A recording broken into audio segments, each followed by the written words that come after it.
Assemblée nationale ba léegi mi ngi fi règlement intérieur bi fi nekkoon ba léegi moo fi nekk si wàllum proposition de loi yi tamit xam nañ contrainte bi sa nekk sur ce plan là fondamentalement si wàllum plus-value bu Assemblée nationale war a indi ndax mën nañoo sukkandiku si lii rek am mooy doole yu xaw a yem pour wax ne législative bii di ñëw dina mën a wuteeg yu bare si lu bëree bëri yi nga xam te ni moo weesu.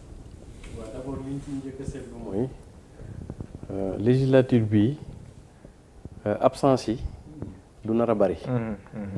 ndax ku absenté rek dee nga ndax affaire de vote la beneen bi tamit mooy assemblée bi dana xumb lool c'est-à-dire nekkatul ay affaire monolithique c'est-à-dire que régime bi en place nekkul ni dafay am benn mbëbëtam rek bu ñëwee mu leer ko ni day jàll léegi loolu moom jeex na loolu danañ ko fayit mais c'est que soo xoolee sunu système gars yi ñu ngi ko doon wax léegi mais xam nga souvent dañuy wax comparaison n'est pas raison. Il est vrai mais soo xoolee li xew ci yeneen dëkk yi ak sunu dëkk yi moo lay wan ni malgré que assemblée bi li mu nar a dundaat amaat beneen suuful mais du changé waat dara ci Sénégal ni muy doxee fondamentalement parce que système bi ñu am la grand. xam nga boo xoolee yeneen dëkk yi par exemple ma jël kaw États-Unis ñun dafa am ñaari affaires yu ñu manqué yoo xam ne yooyu tant que réglé wuñ ko li ngeen doon wax léegi Sénégal ci politique nit ñi gën a nekk ci le temps politique et le temps économique. d'abord Sénégal mooy dafa am ñaari affaires yoo xam ni boo dee xool faneen muy administration ak justice yooyu dafa nekk ci ba yeneen dëkk yi dafa nekk ci loi. ñun suñu dëkk bi dafa nekk ci nit donc loolu mooy tax fii ba 2035 toujours nii la dee ma jox la benn exemple États-Unis par exemple justice qu'on appelle les 7 sages ñooñu sont nommés à vie président bi mënulul leen dara kon ñooñu amuñu benn contrainte dañuy dawal ak koo mënti doon boo fa jalgatee yoon dañ lay teg ci yoon. comme li xew barki démb ak këru Trump bi ñu perquisition. très bien benn deuxièmement nga xool administration gis nga même boo nekkee président des États-Unis waxuma la sax administration bi de mais sa protocole rek soo bëggee ñëw jëkk ko changer waa ji dana la je suis désolé président mais le protocole c'est ça te yow pourtant tu es le président des États-Unis mais am na yoo xam ne yow mënoo koo changer. xoolal dëggalaat li ngay wax ni. secret service dañoo wax ni Trump. bi événement bi amee ci Capitole bi. daf na chauffeur bi pour mu yóbbu ko fu mu bañ. il a failli prendre le volant. waa ji da ko maîtriser ci oto bi delloowaat ko ci résidence. très bien ça veut dire que noonu lay doxee ñoom desul ci nit mais dafa d'ailleurs loolu moo lay permettre dëkk yu mel ni yooyu farfali bu ne mën a nekk président ñoom amuñu problème président ku nekk mën na nekk président parce que dañoo téye administration téye justice. bu Trump ñëwee farfali day nekk président Amérique day dox. bu Barack Obama ñëwee un peu intelligent dafay dox mais ñun nag. mais dogguma la am na loo xam ne duñ ko baal doomu aadama muy moral. waaw non maa ngi ñëw seen constitution am na rubrique bu ñuy wax impeachment. mooy le processus de destitution. waaw non waaw moom si moral bi. dafa am solo politique ak moral politique yëpp. waaw maa ngi amende honorable. destitution impeachment et amende honorable. très bien balaa ngay mën destituer. merci beaucoup yow justice boobu day fekk nga toog li nga war a toog. baal ma doguma la. moom fu ma lay fàttali nii rek. li nga wax noonu ci protocole Amérique. c'est valable au Sénégal. y a un grand journaliste de ce pays non dafa naa y a un grand journaliste de ce pays boo mos a raconter benn anecdote. le président Abdoulaye vers 2001 muy def tournée ci Casamance. mu guddee fenn bëgg a forcer ne waru ussuy la dafay traverser zone boo xam ne dafa dangereux dem si yàlla Bruno Diatta ne ko président fii mënoo fi jaar poliment comme ni ñu xamee bon président Abdoulaye désévoltour mu bëggoon avancer mu ne ko dafa taxaw ne ko monsieur le président fii doo fi jàll. après jàll loolu dañu ma ko raconté anecdote boobu. pour wax ne même suñu protocole tamit yooyu am na fi de. disposition yi tout à fait léegi responsabilité am c'est des exceptions. voilà et puis sax ma raconté beneen ci jamonoy Wade bi muy doog a ñëw. bu ñëwaan bëgg a def dara.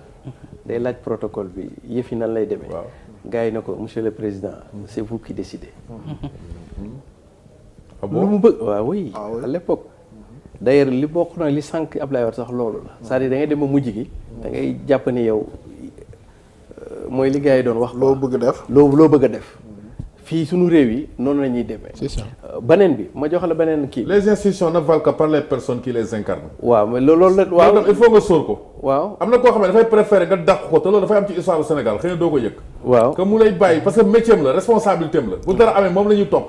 0,5 sur 1000%. waaw li nga léegi en fait li ma doon bëgg a expliquer c'est vrai que comme li sëñ Thierno wax. mais c'est l'exception.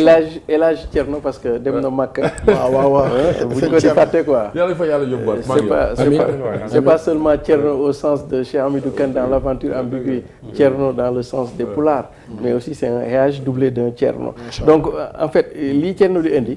day nekk exception yu ñëw di confirmer la règle. mais ñun boo xoolee suñu système yi d'ailleurs moo tax sax en sciences politiques ñuy théoriser ce qu'on appelle le régime présidentiel de type négro-africain c'est-à-dire que président de la République fii comme li ngay wax nii moom lañ naan la clé de voûte des institutions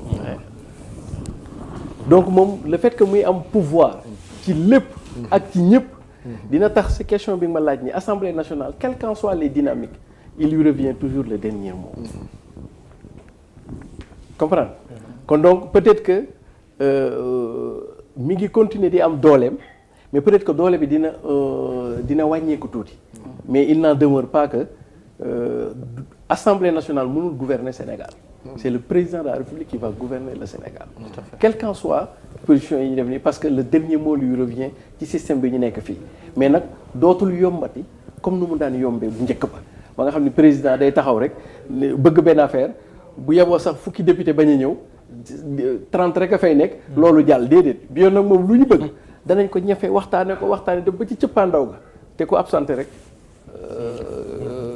daanu nga quoi kon donc pour man le plus important beneen bi tamit dafay desaale ci boo xoolee suñu assemblée bi ñu nar a jóg nii dafa nar a am benn genre cassure c'est-à-dire que da ngay am ay une trentaine voire une quarantaine de députés ce qu'on pourrait appeler des députés à identité remarquable c'est-à-dire que très au fait yàgg ci politique bi gars yi xam leen xam nga ñu question bi nga ñëw nag ci majorité députés yoo xam ni daanaka lu bëri day bees ci ñoom même loi des finances LOLF bi ñu war a def nii sax ñoom xamuñu sax lan mooy budget comprendre lu ñu mécanisme est-ce que comprendre donc dafay nekk assemblée aussi bu xaw a déséquilibré parce que boo xoolee par exemple bu dee opposition bi seen liste bi demoon du titulaire bi bu doon titulaire yi ñooñu peut-être am nañ yenn niveau yi mën nañu comprendre kii mais ñële du point de vue de la technicité c'est-à-dire mën nañu comprendre affaire yi mais du point de vue de la technicité ak enjeu yu ñu demee nii mën nañu bañ a comprendre moo tax suñu deful